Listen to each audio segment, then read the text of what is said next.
E aí, pessoal, tudo certo? Hoje a gente mergulha num tema quentíssimo para concursos: a classificação e o exame criminológico dentro da execução penal. E olha, esse é um assunto que acabou de passar por mudança na lei, então é aquela aposta certeira para cair na sua prova. Vamos direto aos pontos essenciais para aquela revisão de reta final que faz toda a diferença. Bom, nosso roteiro está na tela. A gente começa com o princípio, que é a base de tudo, depois avança para quem faz e como se faz na prática, aí a gente entra na linha do tempo das mudanças da lei, que é crucial, vê as consequências disso e no final amarra tudo com um grande objetivo da execução da pena. Certo, vamos começar pelo alicerce. Para a gente entender por que existe classificação e por que existe exame criminológico, a gente precisa, antes de mais nada, entender o princípio constitucional que justifica tudo isso. E essa base não é qualquer coisa não. Tá lá na Constituição Federal, no artigo 5º. A pena tem que ser individualizada. E o pulo do gato aqui é entender que essa individualização não acaba na hora que o juiz dá a sentença. Pelo contrário, ela continua. Ela se estende por toda a execução da pena. O Estado tem que tratar cada pessoa de acordo com as suas particularidades. E como é que esse princípio sai do papel e vira a realidade? É aí que entra a Lei de Execução Penal, a nossa LEP. Ela pega esse comando da Constituição e transforma numa ferramenta prática. O artigo 6º da LEP é claro. A classificação dos condenados, olhando os antecedentes e a personalidade de cada um, é o jeito de individualizar a execução. O ponto principal é esse. Classificar não é só um carimbo, não é burocracia. É a concretização de uma garantia fundamental. Ok, então se a lei manda classificar, a pergunta lógica é: quem é que faz isso e com base em quê? Vamos entrar agora nos detalhes de como a coisa funciona na prática.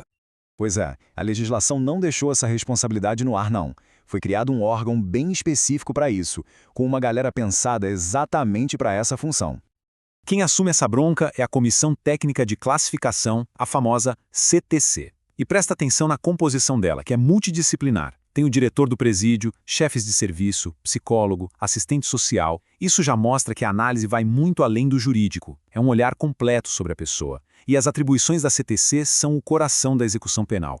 É ela que vai montar o programa individualizador da pena e, o que é super importante, dá o parecer sobre os pedidos de progressão de regime. Para tomar decisões tão importantes assim, que mudam a vida de uma pessoa, a CTC precisa de uma base técnica, né? Não pode ser no achismo.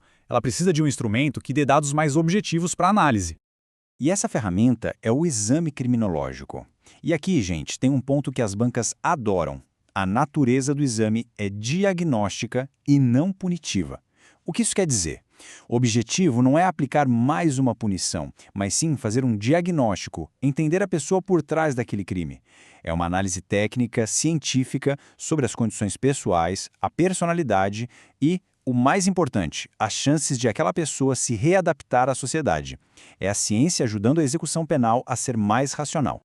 Agora, vamos para o ponto com maior cheiro de prova que a gente tem hoje em execução penal. A história da obrigatoriedade do exame criminológico foi uma verdadeira montanha-russa legislativa. E dominar essa cronologia é simplesmente obrigatório. A linha do tempo da obrigatoriedade do exame é um vai e vem danado, e entender isso é vital. Em 1984, quando a LEP nasceu, o exame era obrigatório para progredir de regime. Ponto. Em 2003, veio a Lei 10.792 e mudou tudo.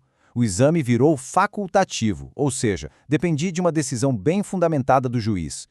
E agora, em 2024, a Lei 14.843 vira o jogo de novo. O exame volta a ser obrigatório. Essa mudança recentíssima é o foco total de atenção para qualquer prova sobre o assunto. Esse quadro aqui resume perfeitamente a inversão da lógica. Antes da lei de 2024, a regra era não precisar do exame, e a exigência dele era a exceção, que o juiz tinha que justificar. Agora, a regra é fazer o exame. A lógica virou de cabeça para baixo, e é essa mudança prática que tem que ficar na cabeça. Uma mudança grande como essa levanta na hora um monte de perguntas sobre como ela se aplica no tempo. O direito penal tem regras bem rígidas sobre isso, e é aqui que muito candidato bom pode acabar escorregando. E aqui vem a pergunta de R$1 milhão. Essa nova exigência, que na prática torna a progressão de regime mais difícil, pode ser aplicada para quem cometeu crimes antes de a lei de 2024 entrar em vigor? A resposta, de novo, está lá na Constituição. O princípio da irretroatividade da lei penal mais grave é uma garantia fundamental, é cláusula pétrea, ou seja, a lei não pode voltar no tempo para prejudicar ninguém. Simples assim. O nome técnico para isso é novatio legis impejus, que nada mais é do que uma lei nova que prejudica a pessoa. E por que essa lei é considerada mais grave? Porque ela cria um requisito a mais, um obstáculo para conseguir um direito na execução da pena, que é a progressão de regime. Se ela é mais prejudicial, ela não pode retroagir. Então a conclusão, e é isso que precisa ser memorizado, é que a nova exigência do exame criminológico obrigatório só vale para os crimes cometidos depois da entrada em vigor da Lei 14.843 de 2024.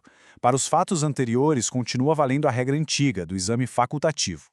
Depois de toda essa análise mais técnica, jurídica, é fundamental a gente dar um passo para trás e perguntar por que tudo isso existe. Qual é o sentido, o propósito final da classificação e do exame criminológico?